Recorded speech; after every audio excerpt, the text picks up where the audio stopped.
김선진 집사님께서 성경 봉독해 주시겠습니다.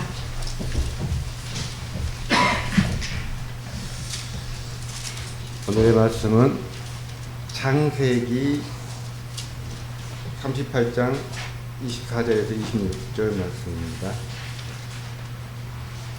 석 달쯤 후에 어떤 사람이 유다에게 일러 말하되 내 며느리 다말이 행음하였고 그 행음함으로 말미암아 임신하였느니라. 유다가 이르되 그를 끌어내다 내어 불사르라. 여인이 끌려 나갈 때에 사람을 보내어 시아버지에게 이르되 이 물건 임자로 말미암아 임신하였나이다. 청하건대 어서서 이 도장과 그 끈과 지팡이가 누구의 것입니까 한지라. 유다가 그것을 알아보고 이르되 그는 나보다 옳도다. 내가 그를 내 아들 셀라에게 주지 아니하였음이로다 하고 다시는 그를 가까이 하지 아니하였더라. 김진아 목사님께서 그는 나보다 옳도다라는 제목으로 하나님의 말씀을 전하시겠습니다.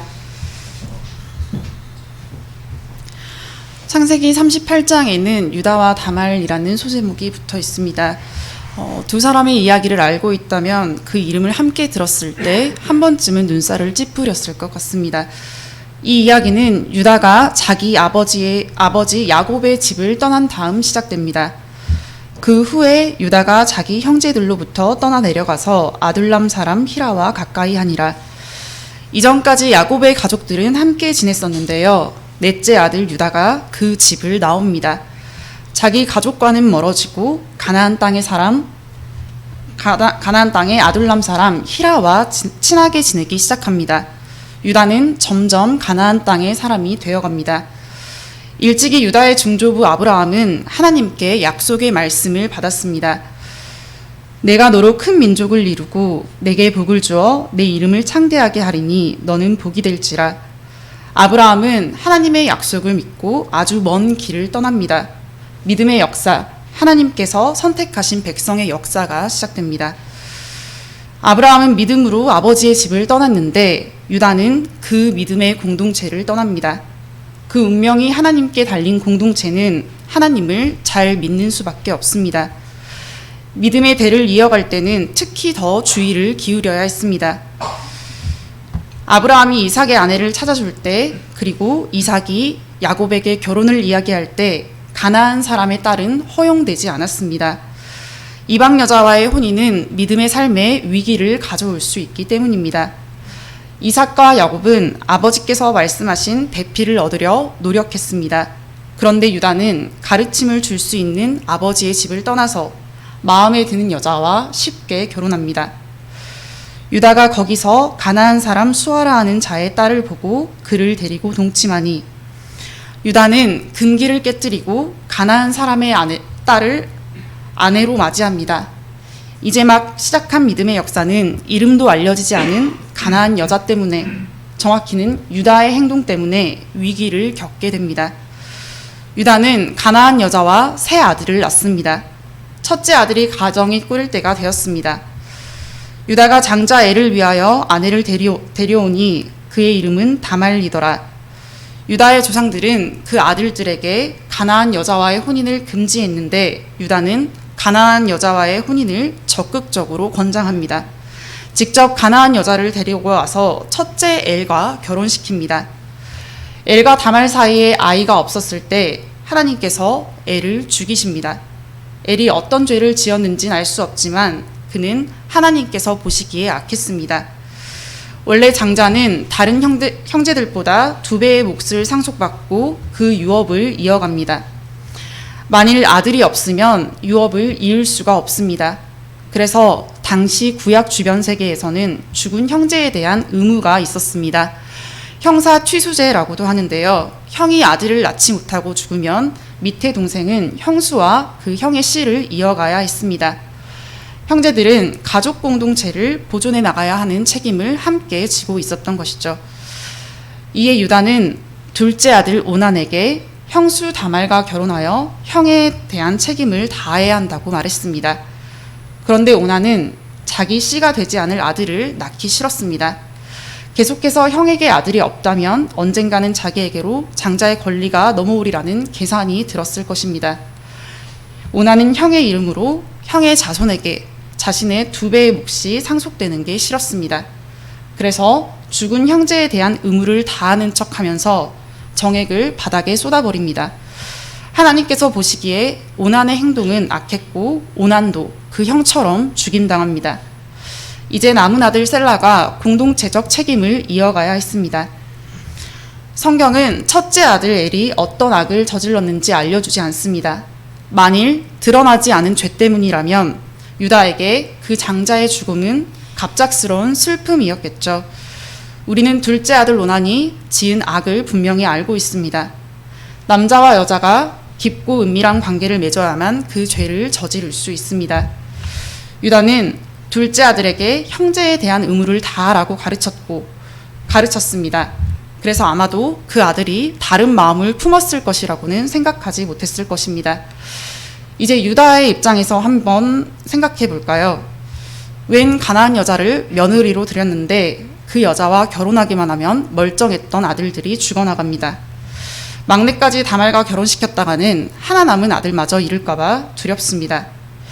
이제는 유다가 이 공동체적인 책임을 눈감으려 합니다. 며느리 다말에게는 막내가 다 클 때까지 친정에 가 있으라고 했지만 실은 다말을 남은 아들에게서 멀리 떨어뜨리려는 의도였습니다. 유다는 제 발로 아버지의 집을 떠났고 이제는 제 손으로 고른 며느리를 자기 집에서 쫓아냅니다. 유다는 어느새 가족 공동체를 가르는 사람이 되었습니다. 가나안 여자 다말은 시아버지의 말을 따라서 친정으로 가서 과부의 차림을 한 채로 지냅니다. 그곳에서 셀라가 혼인할 때가 되기를 기다렸죠. 시간이 흘러 그때가 다가왔지만 아무런 소식을 들을 수 없었습니다. 그 사이 유다의 가정에도 변화가 생깁니다. 유다의 아내이자 다말의 시어머니가 죽습니다. 유다 곁에서 가나안 여자는 떠났지만 유다는 상을 다 치른 다음 또다시 가나안 친구와 시간을 보냅니다. 어떤 사람이 다말에게 말하되 내 시아버지가 자기의 양털을 깎으려고 딥나에 올라왔다 한지라. 누군가 몇 년째 수절한 채 지내는 다말에게 시댁과 관련된 소식을 들려줍니다. 그제야 다말은 유다의 속뜻을 알아차리고 이제는 직접 나서서 그 권리를 찾으려 합니다. 다말은 과부의 옷을 벗고 베일로 얼굴을 가립니다. 누가 보아도 창녀의 모습을 한 채로 에나임 문 앞에 앉아서 유다를 기다립니다. 바로 그곳에서 남편의 유업을 이어가고 싶은 며느리와 이제 막 아내를 떠나보낸 시아버지가 만납니다. 다말이 생각해낸 이 꾀가 맞아떨어집니다. 유다는 그 창녀가 자기 며느리인 것을 알아보지 못하고 성매매를 시도합니다. 염소 새끼 한 마리를 값으로 지불하기로 했고 다말은 그것을 받기 전까지 담보물을 요구합니다. 도장과 끈과 지팡이 모두 유다의 품위를 나타내는 것들이었습니다. 한낱 창녀가 하나도 아니고 중요한 물건을 3씩이나 요구했지만 유다는 체면 따위는 생각하지 않고 모두 내어주고 그 창녀와 몸을 섞습니다. 다말은 시아버지를 속이고 시아버지와의 근친상간으로 남편의 씨를 이어갑니다. 이 행위는 옳지 않습니다. 그러나 죽은 남편의 형제들이 의무를 다하지 않고 시아버지마저 책임을 회피하고 있는 상황에서 할 수 있는 최선이었습니다. 다말은 권리를 되찾기 위해 창녀인 척했다가 다시 친정으로 돌아가서 과부의 차림을 한 채로 지냅니다. 한편 유다는 가나안 친구에게 자기 대신 창녀에게 값을 지불하고 담보물을 찾아오라고 합니다. 유다가 창녀를 만났던 그곳에서는 애당초 창녀가 존재하지 않았습니다. 더 찾으려 수소문했다가는 부끄러움을 당하게 될까봐 유다는 그만 자기 담보물을 포기합니다. 그 담보물은 유다의 품위와 관련된 것들이었습니다. 그 물건들이 유다의 손을 떠난 때부터 그의 품위는 없는 것이나 마찬가지였습니다. 유다 역시 며느리 다말을 친정으로 돌려보낸 뒤 아무런 소식을 듣지 않았습니다. 궁금해하지 않았다는 게 맞는 표현이겠죠. 어떤 사람이 유다에게 일러 말하되 내 며느리 다말이 행음하였고 그 행음함으로 말미암아 임신하였느니라. 일전에 다말과 막내 아들 셀라의 혼인을 말했기 때문에 다말은 과부인 동시에 또 약혼녀입니다. 과부든 약혼녀이든 정절을 지키지 않으면 돌로 쳐 죽여야 했습니다. 어찌되었든 다말은 유다의 집안 사람이어서 죄를 처벌할 권리는 유다에게 있었습니다. 유다는 며느리가 창녀짓을 했다는 소리에 격분해서 더 무거운 벌, 화형을 선고합니다. 다말은 끌려 나오면서 시아버지에게 사람을 보냅니다. 격분한 채로 며느리가 죽기를 바랬던 유다는 이내 큰 충격에 빠집니다. 이 물건 임자로 말미암아 임신하였나이다. 청하건대 보소서 이 도장과 끈과 지팡이가 누구의 것이니이까. 며느리의 말과 함께 온 물건은 유다가 포기해버린 담보물이었습니다. 그제야 유다는 자기가 만났던 창녀가 자기 며느리 다말이었다는 사실을 깨닫습니다.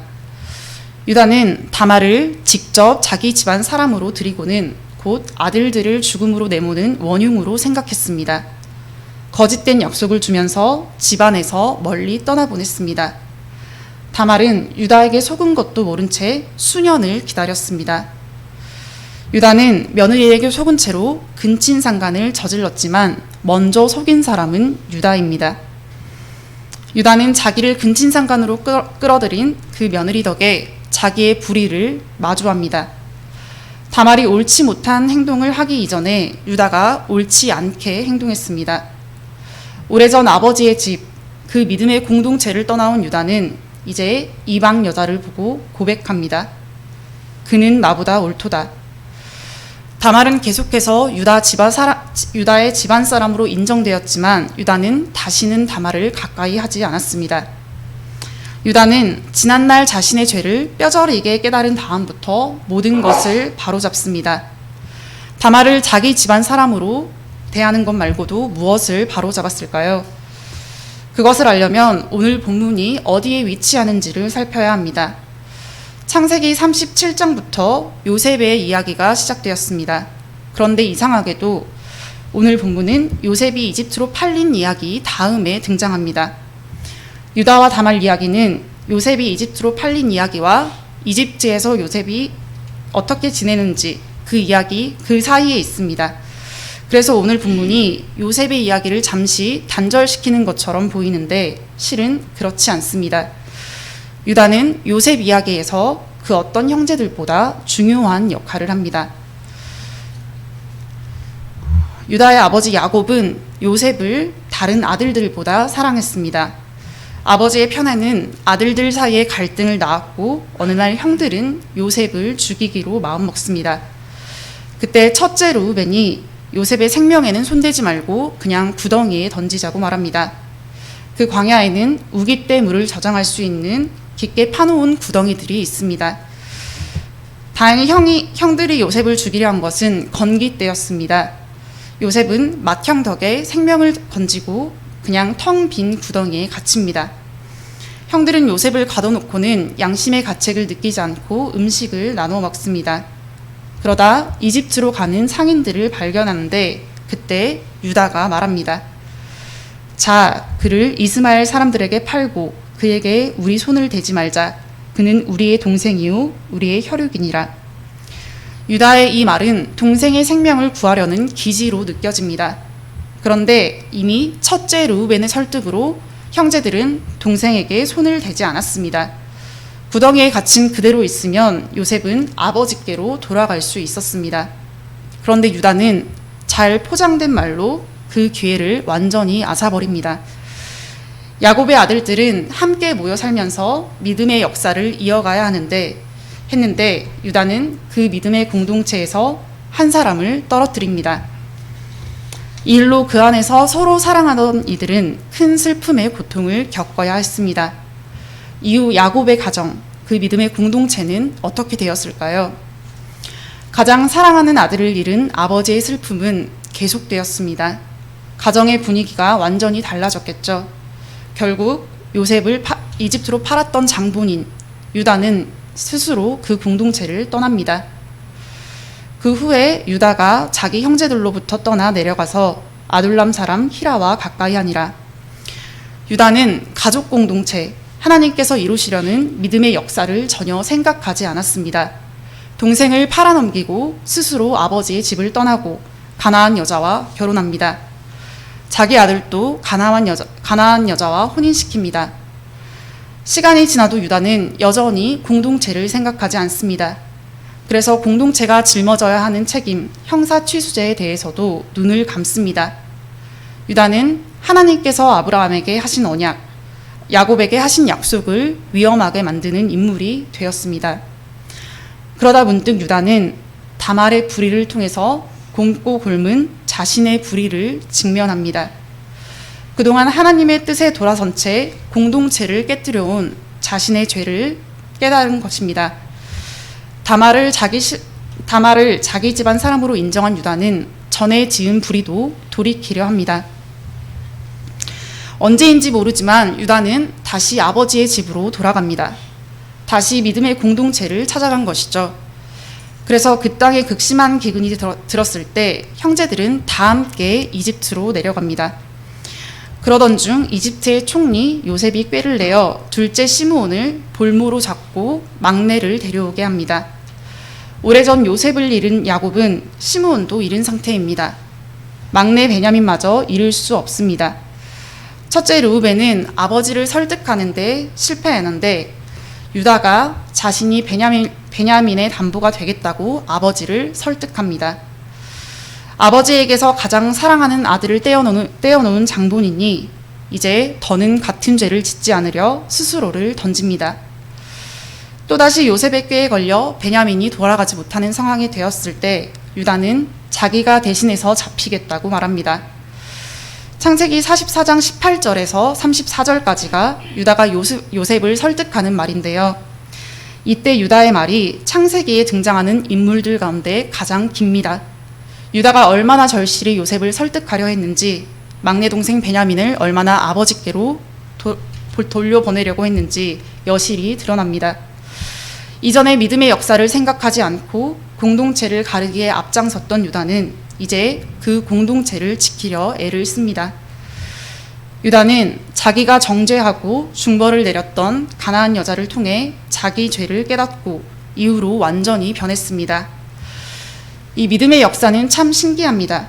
어쩔 수 없이 불의를 선택한 다말과 오랜 시간 불의하게 살아온 유다, 불의한 둘 사이에서 태어난 아들 베레스의 씨에서 다윗이 태어나고 예수께서 이 땅으로 오셨습니다. 다윗은 온 이스라엘을 이끌었고 예수께서는 온 세상을 위해 당신을 희생하셨습니다.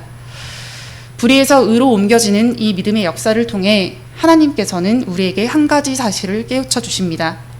하나님께서는 아브라함 한 사람으로부터 시작한 이 믿음이 모든 사람에게 퍼져나가기를 원하십니다.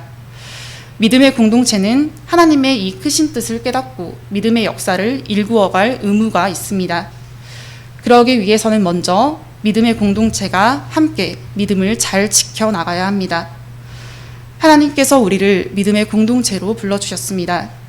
지난날 하나님의 크신 뜻을 생각하지 않고 자기 생각과 감정에 따라서 다른 사람을 이 몸에서 떼어놓진 않았는지요.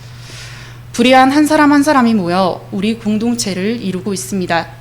우리는 언제나 하나님 앞에 불의한 존재라는 것, 죄인이라는 사실을 기억해야 합니다. 진정으로 자신의 밑바닥을 직면할 때 우리는 남을 함부로 비난하지 않을 수 있습니다. 그는 나보다 옳도다. 이 자세가 우리 믿음의 출발점, 우리 공동체의 기본이어야 합니다. 상대방을 자신보다 옳다고 생각하고 남에 대해 쉽게 말하지 않으면 우리 안에 다툼과 분열이 일어날 수 없겠죠. 그는 나보다 옳도다. 이 마음, 이 생각으로 서로를 대할 때 우리는 서로 더욱 포용하고 더욱 사랑할 수 있습니다. 바울 사도는 예수 그리스도의 겸손을 이야기하면서 믿음의 공동체를 향해 말했습니다. 빌립보서 2장 3절입니다. 어떤 일을 하든지 다툼이나 허용으로 하지 말고 겸손한 마음으로 하고 서로 자기보다 남을 낮게 여기십시오. 예수께서는 우리를 불의에서 의로 부르려 십자가에 달려 죽기까지 복종하셨습니다. 우리 모두 예수 그리스도를 따라 겸손히 살아갈 수 있길 바랍니다. 더욱 서로를 사랑하는 믿음의 공동체가 되어서 이 세상을 향하신 하나님의 크신 뜻에 동참할 수 있기를 간절히 소망합니다. 기도드리겠습니다. 하나님께서는 이 땅으로 오시어 우리의 불의를 깨닫게 하시고 우리에게 겸손을 가르쳐 주셨습니다. 그러나 우리는 때때로 자기 의를 내세우는 교만을 발견합니다. 우리의 죄가 공동체를 가르고 서로를 아프게 했습니다. 우리 죄를 용서하여 주옵소서. 하나님, 스스로는 더 낮아지되 다른 사람은 더욱 높이는 우리 되게 하소서. 우리 공동체가 서로를 진정으로 사랑할 때 하나님께서 우리로 역사하실 것을 믿습니다. 예수님의 이름으로 기도합니다.